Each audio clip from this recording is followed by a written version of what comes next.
I spent quite a lot of time writing a 25-page speech that I could give you. And as I looked at it, I said, would I want to hear this speech? So I tore it up. So I stand here now, defenseless, with nothing except to tell you, I think you're all great. The fact that you're taking the courses you're taking, you're trying to help, to add to what you already know, to make yourselves better workers, better contributors. And I think that's great. I think also that I'm not going to make a long speech, but I'm going to tell you, I was told to say an anecdote. Anecdotes are easy. So I thought to myself, what kind of anecdote can I tell these people who really have more important things to do? And I figured I'm going to tell you how Spider-Man came into being. It's a true story, although sometimes it's hard even for me to believe it. But we had already done the Fantastic Four, and I think maybe the X-Men, I can't remember the order, but my publisher came to me and he said, Stan, I want you to come up with another superhero. So I said, okay, and I went home, and when my publisher said do something, I'd better do it because I wanted to keep my job. I thought, what can I come up with now? And the most important thing in a superhero at first is the superpower. Once you get that, everything else comes along. So I thought, what power will I give a new guy? And I saw a fly crawling on the wall. And I said, hey, if I could get a superhero that could stick to walls and crawl on them, man, that would be cool. So I thought that was good. Now I needed a name.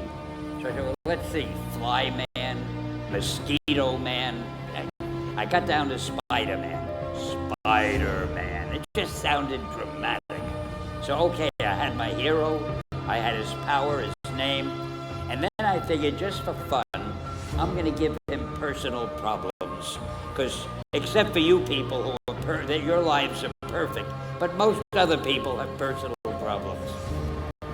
And then I thought I'd make him a teenager, because there were no teenage superheroes that I knew of at the time. So armed with all that wonderful material, those great ideas, I ran into my publisher's office and I told him. This was my reaction, the reaction he gave me.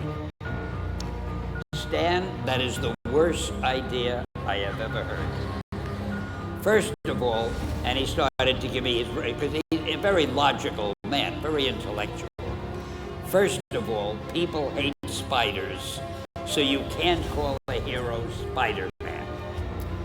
You want him to be a teenager? Teenagers can only be sidekicks.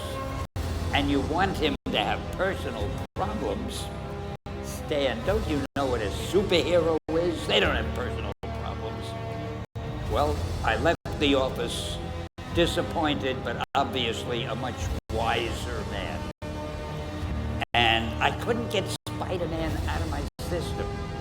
So we were about to kill a magazine. I think it was called Amazing Fantasy.